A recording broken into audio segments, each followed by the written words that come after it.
o Senhor tem feito nas nossas vidas, pela oportunidade que Deus nos tem dado de estarmos aqui mais uma vez na casa do Senhor, para hoje nós juntos. Era bom que toda quinta-feira tivesse assim, né? Não era? Principalmente de manhã, né? O dia da consagração. Não é? Glória a Deus. Mas esse mês é de vitória e as mulheres estão sendo atraídas. Amém, glória a Deus. Então, irmãos, louvado seja Deus por esse assunto tão importante que o Ministério Feminino escolheu para que esse mês nós tivéssemos a oportunidade de trazermos esse assunto tão importante, a fim de que possamos entender tudo aquilo que Deus tem para nós dentro do contexto da sua palavra, não é? Então, baseado em 2 Samuel, não é isso? Sim. Capítulo 6, verso 1 a 12. 2 Samuel, capítulo 6.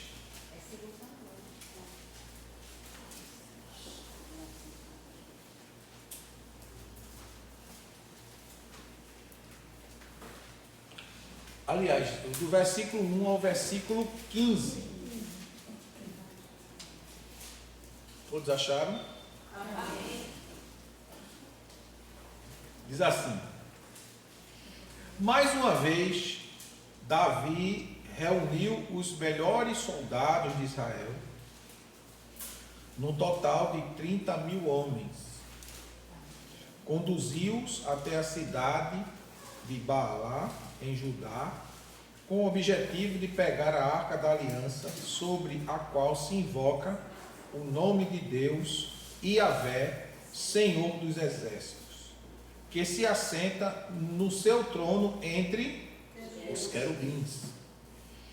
Colocaram a arca de Deus em um carro de bois construído especialmente para essa missão e a tiraram da residência de Abinadab, que ficava sobre a colina.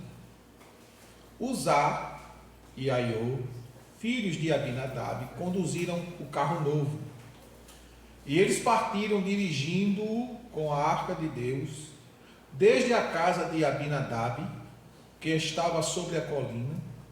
Aiô caminhava diante da arca. Davi e toda a casa de Israel se alegravam perante o Senhor com todo tipo de instrumentos feitos de pinho, como também harpas, saltérios, tamborins, pandeiros e símbalos.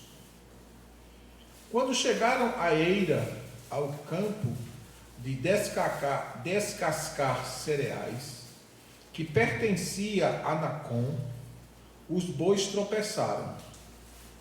Então Uzá estendeu a mão e segurou a arca da aliança. Imediatamente a ira do Senhor se acendeu contra Uzá, e Deus o feriu por seu erro. E Uzá morreu ali mesmo, junto à arca de Deus. Davi irritou-se, porque o Senhor irrompera em ira contra Uzá. Por isso, aquele lugar passou a se chamar Peretz Uzá, que significa castigo de Uzá, até o dia de hoje. Nesse dia, Davi teve grande medo de Yahvé e questionou: como poderá vir a arca de Yahvé para ficar em minha casa? Por esse motivo, ele desistiu de levar a arca do Senhor direto para a cidade de Davi. Em vez disso, levou-a para a casa de Obed-edom de Gate. A arca do Senhor permaneceu na casa dele por 3 meses, e o Senhor o abençoou grandemente, bem como toda a sua família. Então informaram ao rei Davi: o Senhor tem abençoado grandemente a família de Obed-edom e tudo o que ele possui por causa da arca de Deus. Então Davi promoveu grande festa, foi até a casa de Obed-edom e ordenou que transportasse a arca de Deus para a cidade de Davi. Assim que os carregadores da arca de Yahvé deram os primeiros 6 passos, ele já havia sacrificado um boi e um novilho gordo ao Senhor. Davi, vestindo o éfode, colete sacerdotal de linho, seguiu dançando com todas as suas forças na presença do Senhor. Assim Davi e todo o povo de Israel subiam, trazendo a arca do Senhor com brados de alegria, ao som jubiloso das trombetas. Amém? Então, evidentemente, irmãos, que hoje nós não vamos falar tudo, mas vamos falar um pouco sobre trazer a presença de Deus, não é? Qual era a visão, qual era o objetivo da arca do Senhor?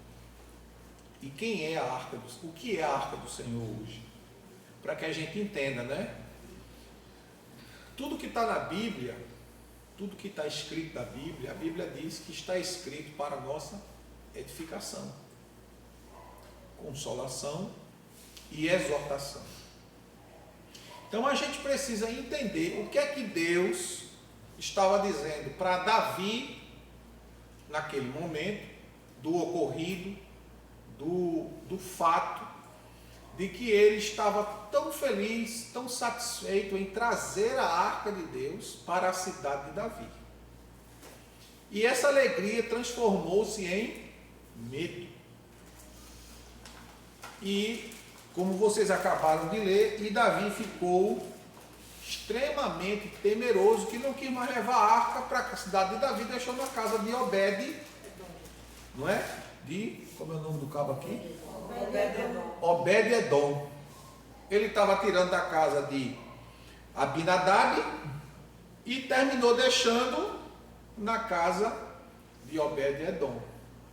O objetivo era levar até a cidade de Davi. Ele, com medo, parou. Então a gente precisa entender determinadas coisas para entender o contexto da história. Senão você fica apenas entendendo as coisas de forma superficial. O que se fala, ou o que se diz, ou o que se pregam por aí, tudo que você ouvir, você acaba aceitando como normal, não é? E é importante a gente entender o que realmente, de fato, a palavra de Deus está querendo nos dizer. E dentro desse contexto, o assunto é trazendo a presença de Deus, e o tema é usar e a arca da aliança. A história de Uzá e a arca da aliança destaca a santidade de Deus, a importância da obediência e o temor reverente que se deve ter ao lidar com as coisas sagradas, as coisas de Deus. A arca da aliança era um símbolo da presença de Deus entre o povo de Israel. Foi construída segundo as instruções dadas a Moisés no Monte Sinai. Ou seja, a arca foi feita por Deus, e essa arca ela trazia uma simbologia muito grande da pessoa de Deus. E ninguém poderia construir, escute bem, a arca de Deus, se essa pessoa não fosse cheia do Espírito de Deus. O que é que a gente entende? O que é que a gente tira disso aí? Ninguém pode fazer as coisas para Deus e se tornar aceitáveis a Deus se não for movido e cheio do Espírito Santo. É verdade. Glória a Deus. Não é apenas vontade. É verdade. Não é apenas desejo. Porque vontade, desejo e sentimento passa. Mas é consciência. Aleluia. Certo? E aí, Deus, como você pode ler, eu vou citar os textos, você vai anotar e depois você pode assistir, porque está sendo gravado, você vai entender. No capítulo 31 de Êxodo, Deus precisava, não é, construir, desejou construir o tabernáculo. E para que o tabernáculo fosse construído, precisava de alguém que soubesse fazer todos os utensílios do tabernáculo. Só que, quando o povo de Israel sai do Egito, eles não sabiam fazer nada. Nada. Eles só sabiam trabalhar fabricando tijolos, certo? Carregando água e fazendo aqueles trabalhos braçais que diante de 430 anos se tornou uma coisa metódica para eles, fácil de se fazer, porque era uma coisa que eles faziam todo dia: carregar palha, carregar barro e pisar para fazer a massa, para fazer tijolo. E para que vocês entendam um pouco mais desse contexto de Israel, no período do cativeiro de Israel no Egito, para os irmãos terem uma ideia, os egípcios que colocaram ele para morar na terra de Gósen, as casas não eram casas comuns. As portas das casas eram abaixo da altura dos moradores, dos habitantes que iam residir nas casas. Qual era o objetivo dos egípcios? Impor isso. Era para que quebrasse o sentimento de vida, o sentimento de existência do povo de Israel, para que eles andassem encurvados. A porta das casas deles eram pequenas para que eles tivessem a obrigação de se baixar para poder entrar.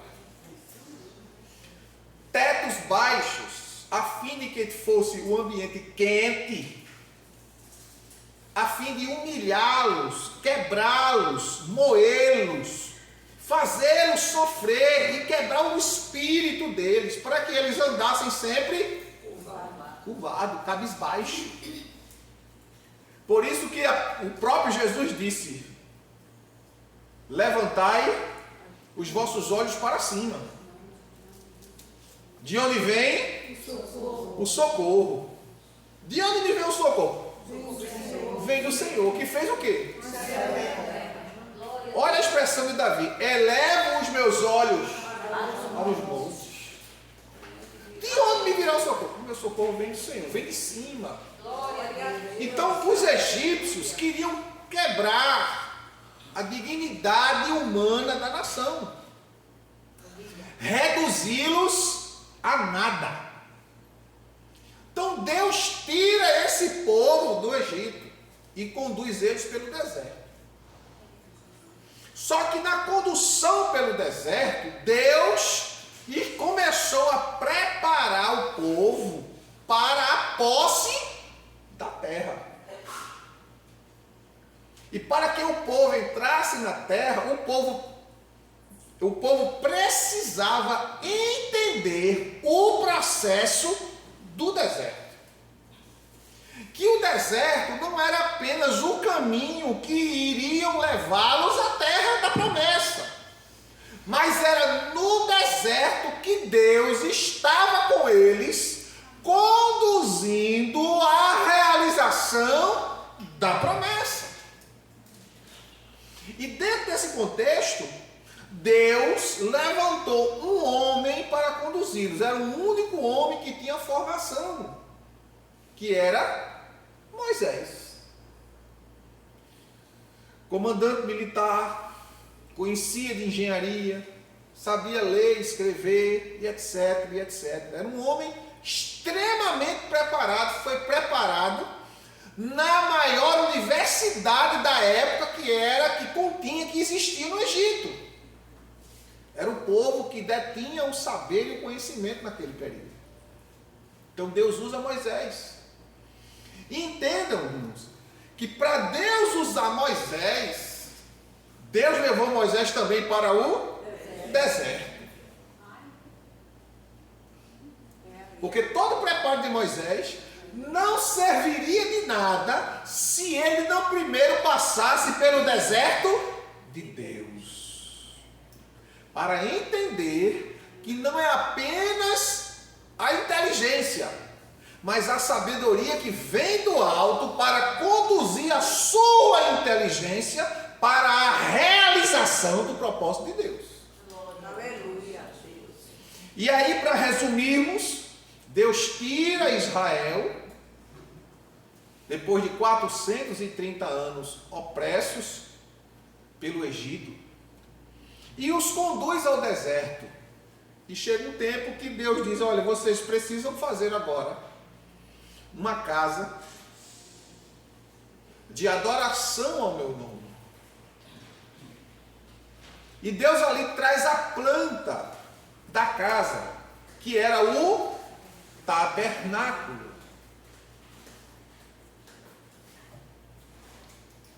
Só que para construir um tabernáculo, como era que um monte de agricultor, fabricante de tijolo, criador de gado ia fabricar? Se não tinha instrução. Aí entra a intervenção divina.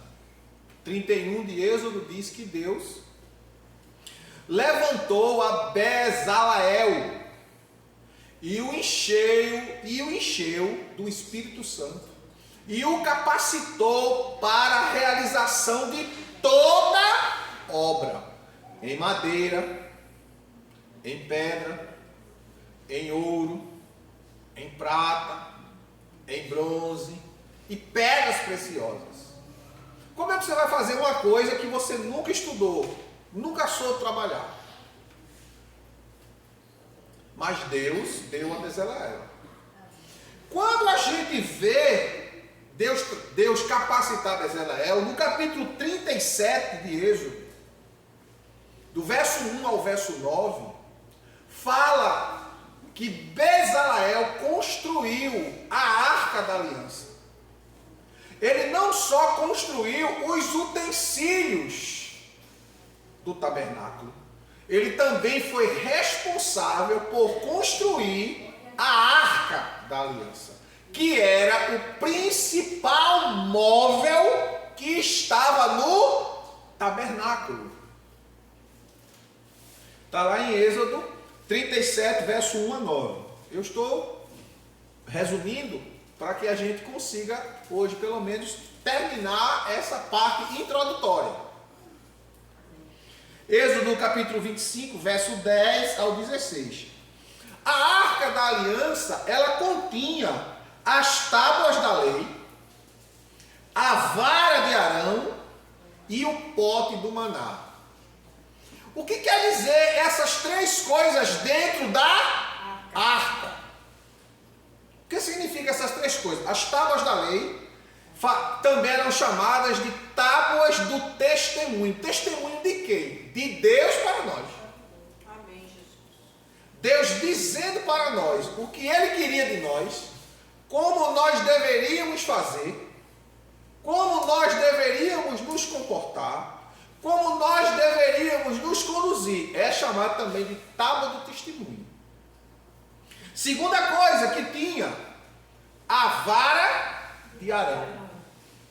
O que significa a vara de Arão? A vara de Arão fala de fidelidade de Deus. Testemunho de Deus, Deus dizendo: guardem os meus mandamentos. Segundo, vara de Arão, a vara de Arão falava da fidelidade de Deus. Deus estava dizendo: se você guardar a minha palavra, eu serei fiel com você. E trarei o quê? Qual era a terceira coisa que estava dentro da arca? O pote com maná. Deus está dizendo para a nação de Israel: se você guardar os meus mandamentos, eu serei fiel a você e não deixarei lhe faltar nada. Era o que estava dentro da arca, era o que iria ficar dentro da arca. Até então a arca era um projeto, mas depois que foi feita, ela foi recebendo os utensílios que eram para ser colocados nelas. O primeiro utensílio da arca era as tábuas da lei. E quando a gente olha assim, a gente pensa, né, que as tábuas da lei, quando fala de tábua, a gente pensa logo, era feita de quê? De pedra ou de madeira. Mas as tábuas da lei eram feitas de pedras preciosas. Sério. Se não me falha aqui, tico e teco, do meu entendimento, do meu conhecimento, do que eu já li, eram feitas de turquesa. E escritas pelo dedo de Deus. Aleluia! Fala, Deus, com o teu povo. Isso estava mostrando a preciosidade que estava nas tábuas. Elas eram feitas de pedras preciosas. Isso significa que eram de grande valor. Lembra que há uma profecia na Bíblia, quando Deus diz através do profeta Isaías, que não mais escreveria suas leis em tábuas de pedra, mas no nosso coração. Aleluia. Glória a Deus. Então tudo isso tem um significado. A arca foi construída e nela foi colocada as tábuas da lei, a princípio. Recebeu, né? Porque ela foi criada no capítulo 31. No capítulo 32, Moisés desce, quebra elas. Deus diz, agora você vai fazer. Aí Moisés faz. Quando Moisés faz, sobe novamente a Deus. Deus as reescreve e dá Moisés de volta. E ali é colocada dentro da arca da aliança. A arca, ela se tornara a arca do testemunho, onde Moisés cumpre a instrução do Senhor de colocar o testemunho na arca. Quando o tabernáculo estiver finalmente concluído, aí a gente vai precisar ler Êxodo 25, vamos lá, Êxodo 25.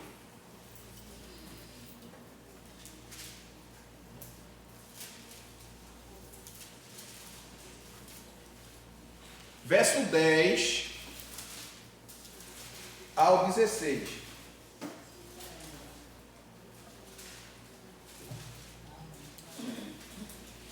Farás uma arca de madeira de acácia com 1 metro e 10 centímetros de comprimento. 70 centímetros de largura. E 70 centímetros de altura. Tu a cobrirás de ouro puro, por dentro e por fora. E farás sobre ela uma moldura de ouro ao redor. Fundirás para ela 4 argolas de ouro, que porás nos 4 cantos inferiores da arca, ou seja, na parte de baixo da arca. Não eram argolas moles, eram argolas fixas, onde entravam as varas revestidas de ouro, para que fosse conduzida. Farás também varais de madeira de acácia e os cobrirás de ouro. Coloca-os nas argolas laterais da arca, para que a arca possa ser transportada. As varas deverão permanecer nas argolas da arca, não deverão ser removidas ou retiradas. E colocarás na arca as tábuas da aliança que te darei. Então a arca, ela se tornou o lugar aonde Deus tinha colocado o seu testemunho. E era ali também que Deus se manifestava para quem? Para o povo. E Deus falava com quem? Com Moisés. A importância da arca como o objeto central do tabernáculo e o lugar onde o Senhor se encontrara com Moisés. O capítulo é o 25, o versículo é o 20 e é o 22. Diz assim: os querubins terão as asas estendidas para cima e protegerão o propiciatório com suas asas, um voltado para o outro. As faces dos querubins estarão voltadas para o propiciatório. Porás o propiciatório em cima da arca, e dentro dela depositarás as tábuas da aliança que eu te darei. Ali, sobre a tampa, que é o propiciatório, no meio dos querubins que se encontram sobre a arca, eu me encontrarei contigo no tempo certo, e falarei a ti de cima do tampo, dentre os dois querubins que estão sobre a arca, que contém o testemunho da aliança, a respeito de tudo o que te ordenei para os filhos de Israel. Ou seja, Deus estava dizendo a Moisés que iria falar com ele diretamente através da arca. A arca ficava lá no Santo dos Santos. Ele ia lá, chegava lá na porta do Santo dos Santos. Ele não adentrava. Só quem podia adentrar era o sumo sacerdote. E ali, quando ele chegava, Deus descia em cima, entre um querubim e outro, que estava sobre a tampa. A tampa, toda a tampa era chamada de propiciatório. E em cima do propiciatório ficavam os dois querubins. E os querubins ficavam com as asas estendidas, um para o outro, com as cabeças abaixadas, em sinal de reverência à santidade de Deus. Só que as asas elas ficavam coladas uma na outra, como se fosse um só objeto. E ali entre um querubim e outro, Deus descia. Mas quando a gente entenda Deus descer, em um lugar de um espaço de 1,10 m por 70 de largura, entre um querubim e outro, Deus descer. Não era o tamanho do lugar, era como Deus se manifestava. Aleluia. Porque a Bíblia diz, no livro dos Salmos, quando um dos salmistas relata Deus dizendo: o céu é o meu trono e a terra é o escabelo dos meus pés. Que casa, pois, me edificarias? Deus está dizendo: aonde é que eu vou caber? Aonde eu caberei? Mas aonde pode Deus estar? Aonde Ele quer se manifestar e falar com o povo. Deus se manifesta através das grandes e das pequenas coisas. A Bíblia diz que as coisas visíveis e invisíveis mostram que há um Criador. Romanos, a partir do capítulo 1, verso 18 até o 32, quando fala sobre a ira de Deus sobre os que desobedecem a Deus. Então, dentro desse contexto, você pode ver que a arca, ela era o objeto central do tabernáculo, um lugar onde Deus se encontrava com Moisés, para ali se manifestar, falar diretamente com ele. É indicada também pela referência explícita a Bezaleel, como aquele que a fez, uma vez que ele foi chamado especificamente e cheio do Espírito de Deus para supervisionar o trabalho. Isso está em Êxodo, capítulo 35, verso 30 ao 34. Agora vamos entender a arca. Um pouco, né? Porque a gente tem muita coisa ainda para aprender durante as semanas que vem. Cristo é o propiciatório de Deus. Tem a tampa da arca? A arca é o que está embaixo. A tampa é aquilo que cobre a arca. E em cima da tampa está o propiciatório. E em cima do propiciatório estão os 2 querubins. Vou exemplificar. Vamos supor que esse púlpito aqui é a arca. Esse lugar onde eu estou colocando as mãos é o propiciatório. Todo revestido de ouro. E aqui em cima do propiciatório, a Bíblia, aqui, vamos fazer essa comparação, é os 2 querubins. E entre esses 2 querubins que estão aqui, Deus vinha aqui no meio.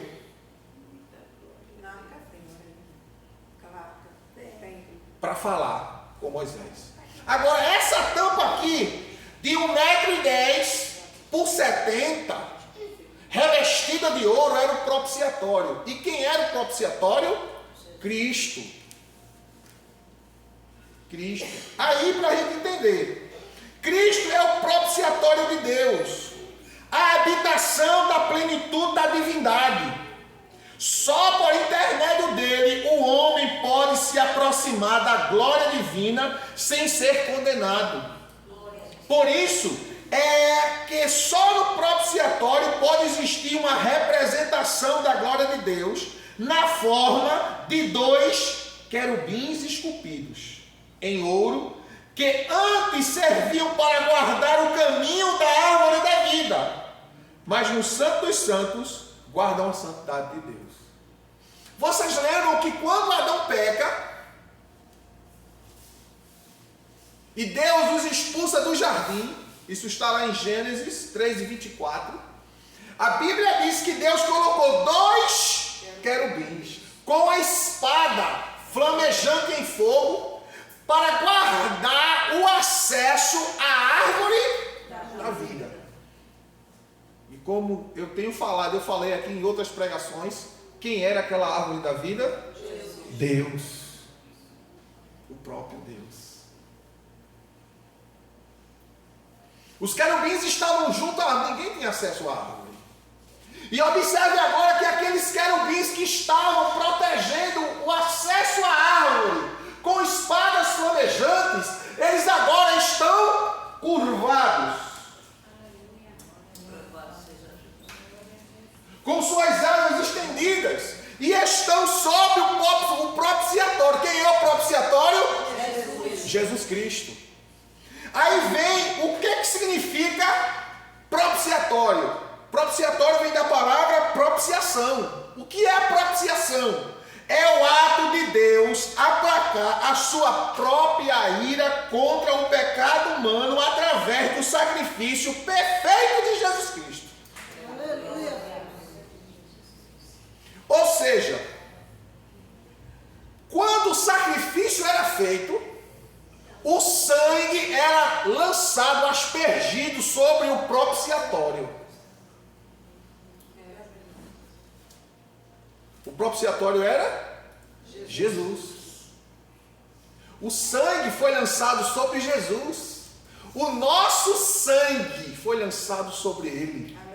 A nossa culpa foi lançada sobre ele. Porque os animais que eram mortos como oferta a Deus para o perdão dos pecados, parte do sangue era lançado no propiciatório. E quem estava no propiciatório? Jesus. E quem estava acima do propiciatório? Deus, que estava entre os querubins. Aí vem a pergunta. A gente está falando de propiciatório e de querubins onde Deus estava. E o que estava dentro da arca? O que era a arca de baixo? Porque o propiciatório era a tampa da arca. Quem era a arca? Éramos nós. Aleluia. A arca era a gente. Era símbolo da gente. Dentro da arca tinha que ter os mandamentos, a vara e o maná.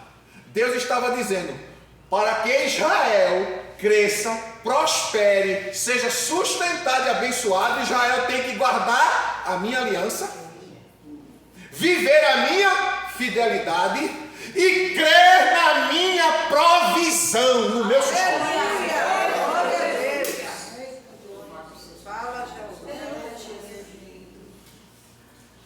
Você crê no sustento de Deus? Você crê no milagre de Deus? Você crê na intervenção de Deus? E por que você está tão inquieta? Taba, choro e canta na malácia. Aleluia. Glória a Deus. Por que está tão inquieta? Tanta perturbação por nada. Tanta pergunta, tanta dúvida. Aleluia. Glória ao nome de Jesus. Aleluia. Confia no amor dele por ti. Aleluia. Ele nunca te deixou. E ele não vai te deixar. Senhor, olha o que tu disseste. Eu já estou velha. Abaixo, ele me canta na marrácia. Aleluia. Deus ouviu a tua história. Aleluia. Glória a Deus. Senhor, eu já estou velha, já estou cansada, já estou doente. Ou não foi assim que tu disseste para mim? Aleluia. O dono da arca está tão presente aqui. Aleluia. Eu creio, Senhor. Aleluia. Louvado seja o nosso interminácia. Glória a Deus. Glória a Deus. Em Romanos, capítulo 3.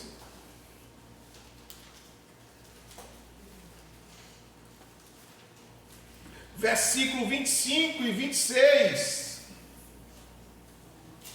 Diz as Sagradas Escrituras: Deus o ofereceu. Vamos começar do 24, que fica mais gostoso. Sendo justificados gratuitamente por sua graça, mediante a redenção que há em Cristo Jesus.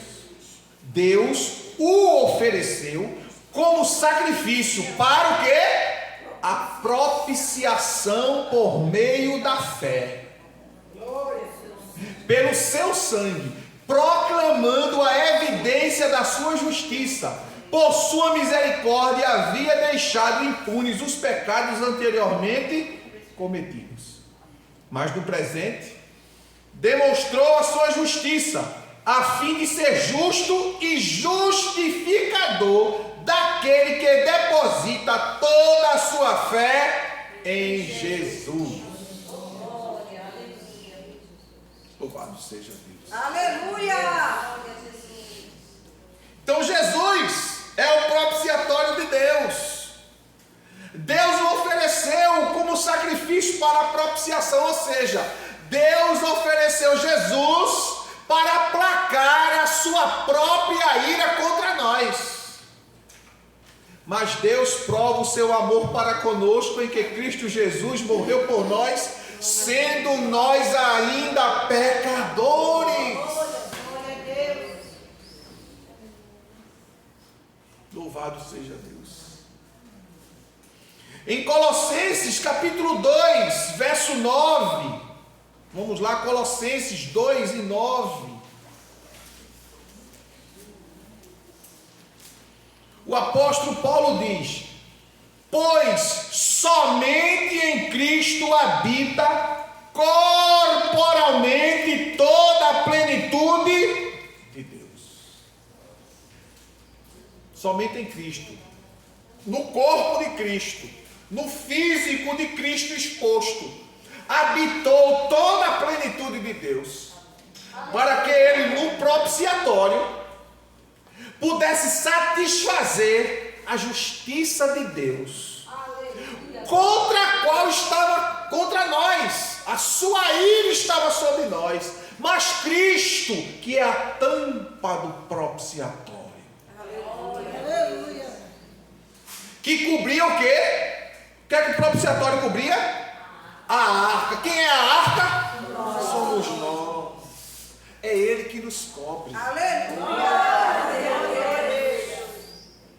Ai de nós, se não fosse Cristo.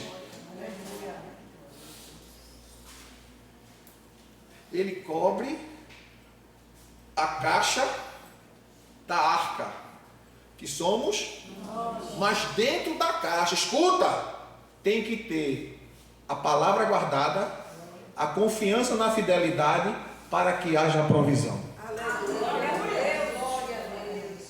Não adianta dizer que está em Cristo, se dentro da arca não está guardada a palavra. Não confia na fidelidade. Aleluia. E não crê que Ele está cuidando de você. No mínimo detalhe. Glória a Deus. Aleluia. Glória a Jesus. Porque muitas vezes a gente fala muita arca. Vamos trazer a arca. A arca de hoje não significa nada mais. Aquilo ali não tem nenhum valor. Existem denominações, que eu não quero citar nome, que tem cultos ritualísticos, onde o pastor entra vestido de sacerdote, como se fosse o sacerdote do Antigo Testamento. Não é? Bota o quipá, bota a mitra, bota aquela coisa todinha e entra e faz aquele rito, deixa até a barba crescer, para dizer que é um sacerdote, o único sacerdote segundo a ordem de Melquisedeque, permanece para todo sempre, é Cristo. Só Ele. Aí mostra, né, os homens entrando com aquela arca, não tem valor de nada, irmão. Por quê? Porque a arca apontava para nós. Cristo, a arca e Deus acima de Cristo. Qual o sentido aí? Deus está virado. Cristo veio e disse: calma, papai. Tenha calma. Tenha calma. Por quê? Olha o sangue que está aqui. Oh, glória a Eu Deus. estou pagando. Eles são meus. Olha o que está neles. Palavra, fidelidade e confiança na tua provisão. Aí, é como se Deus tivesse. Aí Deus. Sim, meu filho. Glória a Oh, Deus. glória. Aleluia. Aleluia. Portanto, agora, nenhuma condenação há para os que estão em Cristo Jesus, que não andam mais segundo a carne. Filhinhos, não pequeis. Mas se você pecar, temos o Paracletos, é a palavra grega, o Paracletos, ou seja, o intercessor diante do Pai, Jesus Cristo o justo. Glória a Jesus. Aleluia. Isso é tão profundo, irmãos. Aleluia. Glória a Deus. Aí fica para você pensar, dentro de você, a palavra está guardada? A fidelidade está sendo preservada? Você está confiando no cuidado de Deus? Ou você está desesperado? Não vai dar, não vai acontecer, não vai dar certo, não vai poder, eu não vou. Confie. Aleluia. Glória a Deus. Glória ao teu nome, Senhor. Confie. Aleluia. Louvado seja o nome de Jesus. No Evangelho de João, no capítulo 3, e o versículo 36. João 3 e 36.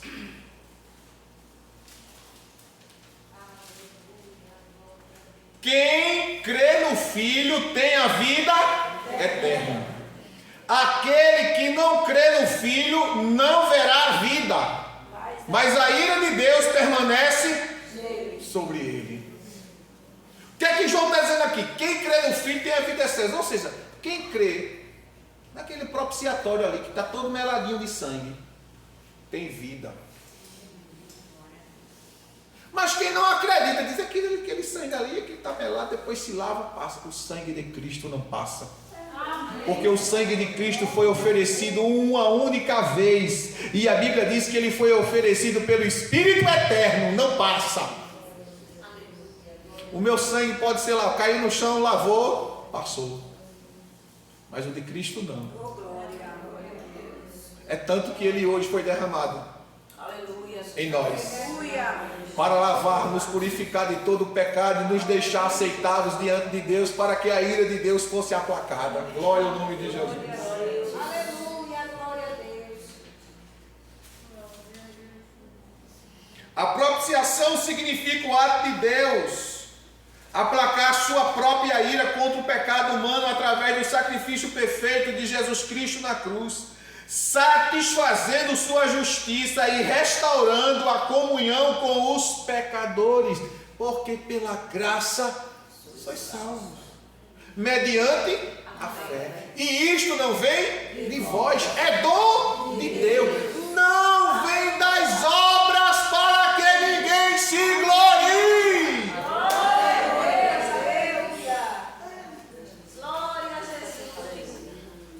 Deixa eu trazer aqui uma observação. A propiciação é um gesto divino para tornar-se favorável aos homens, para Deus se tornar favorável aos homens, que de inimigos se tornam amigos através da fé no sangue de Jesus Cristo. Bora ver se é verdade? Romanos capítulo 5.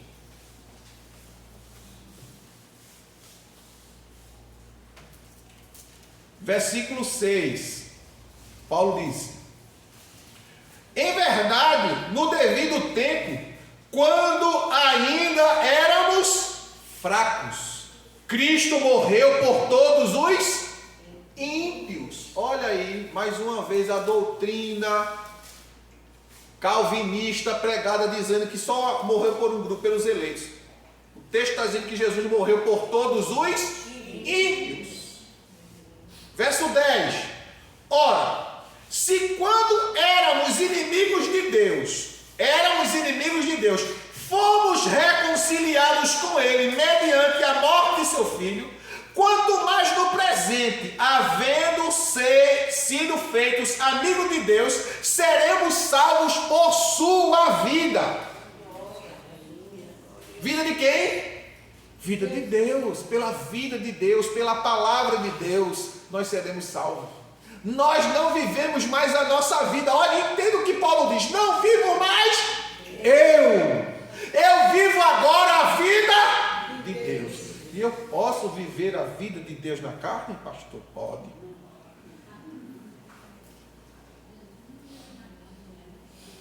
Qual é o sentido do texto? 14 e 19 de Romanos.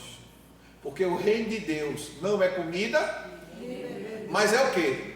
Paz, alegria e justiça no Espírito Santo. Isso é viver a vida de Deus. Paz, justiça e alegria. Olha o texto que foi citado aqui quando as irmãs estavam agradecendo. Irmã Glória citou Filipenses 4:4, Paulo dizendo: outra vez vos digo, alegrai-vos. Paulo estava como? Preso. Mas estava dizendo: rogo a Evódia e a Sínteque que se alegre. E digo de novo, fique alegre. Porque minha prisão não é motivo de você estar triste. Porque se Jesus me soltar, em outras palavras, glória a Deus. Se Ele não me soltar, glória a Deus. Aleluia. A palavra de Deus não está presa. Glória a Jesus. Amém, Jesus. Glória a Jesus. Você tem que exalar o perfume de Cristo. O perfume dele. E esse exalar o perfume de Cristo, onde você passa, o bom cheiro de Cristo fica.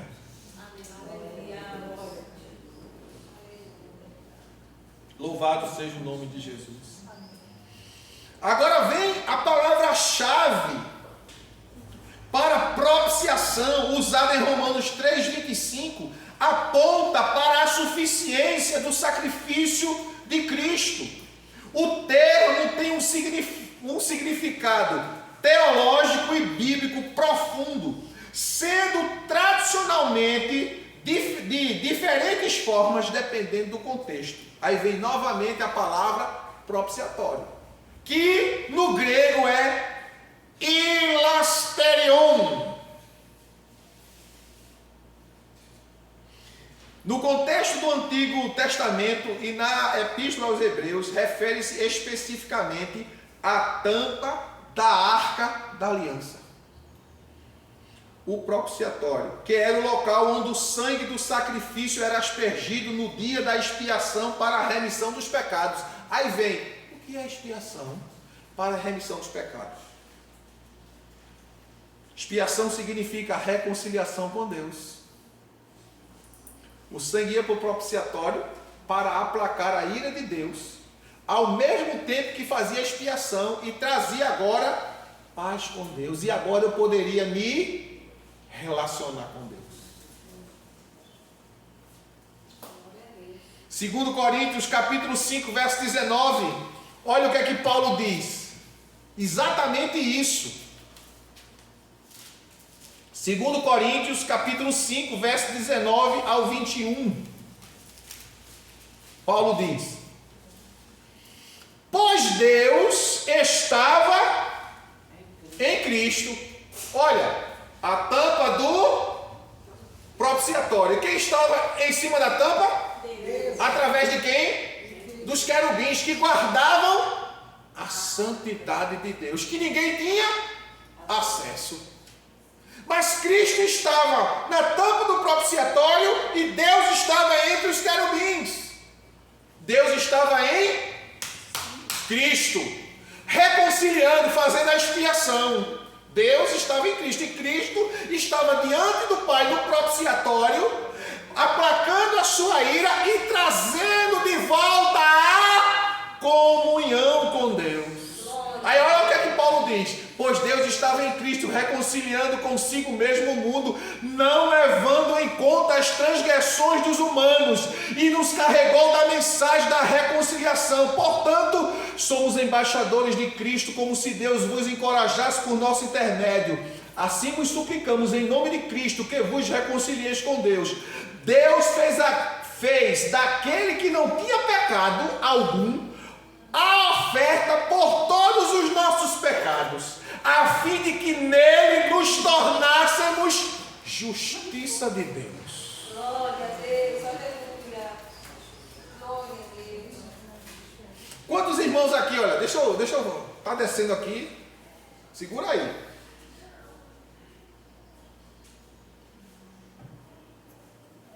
Meu Deus, será que eu vou para o céu mesmo? Eu vou. Será que eu vou para o céu mesmo? É tão difícil ser crente, é tanto pensamento ruim, é tanta coisa que vem, e a gente fica desanimado, porque a gente fica triste. E eu penso tanta coisa: será que eu vou? Será que eu não vou? Será que Deus está me ouvindo? Será que Deus não está me ouvindo? Será que eu sou crente de verdade mesmo? Ou alguém nunca perguntou isso aqui? Sim ou não? Meu Deus, eu não vou para o céu não, Jesus. E dá aquele medo, eu vou para o inferno, Jesus. E fica cheio.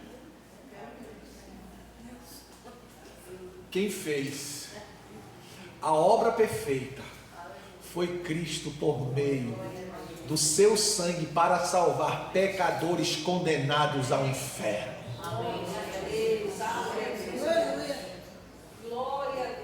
Então não deixe o diabo dizer para você: você não vai para o céu.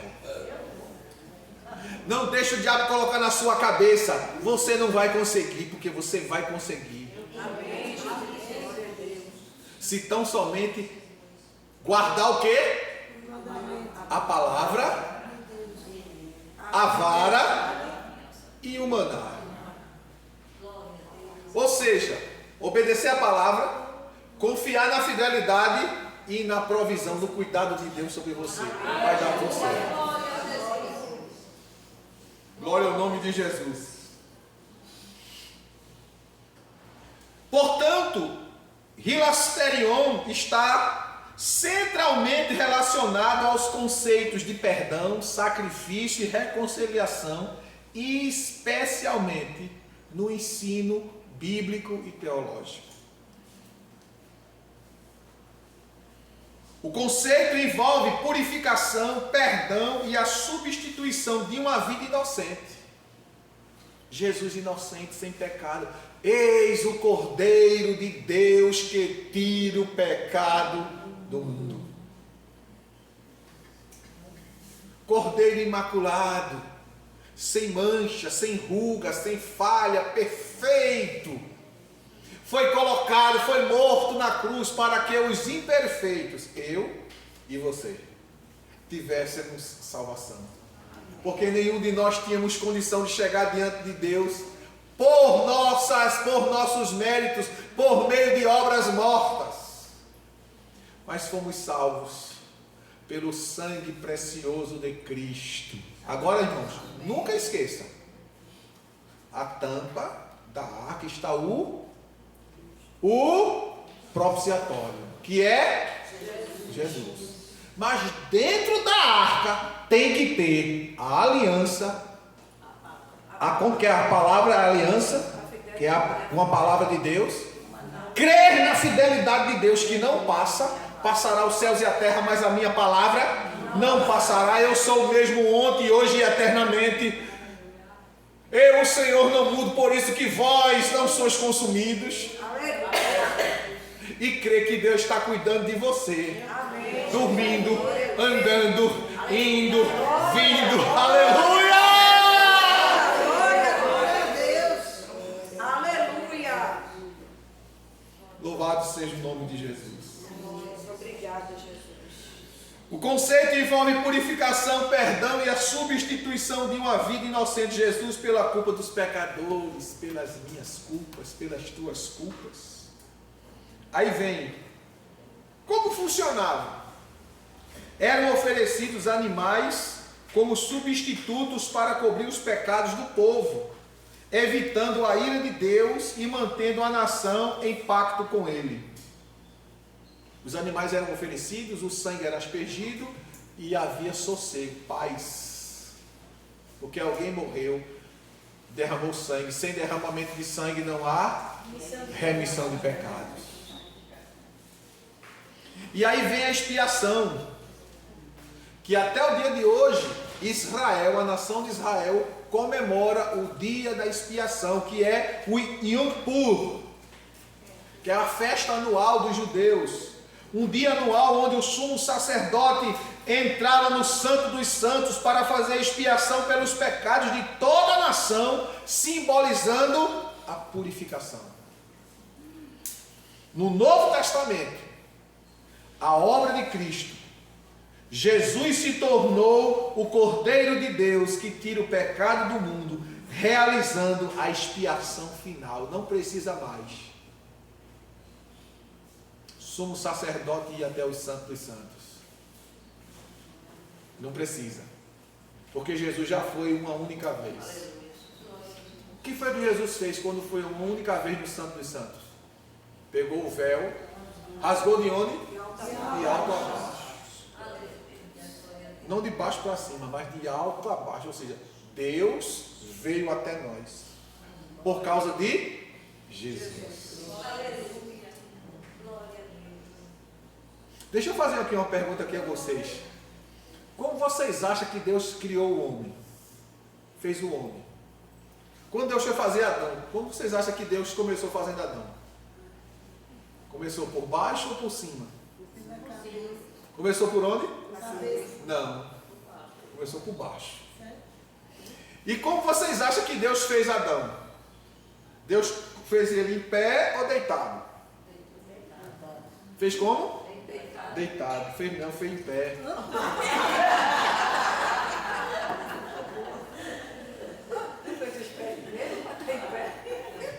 E vou lhe dizer por quê. Escute. Deus começou a fazer o homem de baixo para cima. Por quê? Qual é o sinal que uma pessoa está morta? Isso. Quando a pessoa está deitada. Não tem morto em pé. Quando está morto, ele está deitado. Primeira coisa que acontece quando uma pessoa está morta é os pés ficarem frios. Perdem a cor, perdem a circulação e dão sinal de inexistência porque estão frios. Eles não... Agora veja só. Quando o homem está morto, ele está assim, na horizontal. E quando o homem está vivo, ele está na vertical. E por que, pastor, Deus começou o homem, fazer o homem de baixo para cima? Por quê? Alguém pode perguntar. Deus fez o homem à sua imagem e semelhança, mas o homem é um ser bípede. Presta atenção. Do primeiro ao quinto dia, Deus disse o quê? Haja.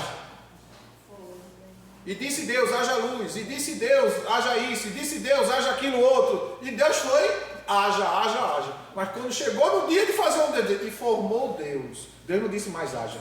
Deus foi lá pessoalmente, pegou com as mãos. Aleluia. E começou de baixo para cima. Por que de baixo para cima, irmãos? Olha para cá. Fica de pé agora, para tu entender o mistério. Eita glória! Fala, Jesus. Você tem 2 pés, sim ou não? Sim. Agora levanta um e deixa o outro. O que está fora do chão está entre a terra. Está entre a terra e o céu.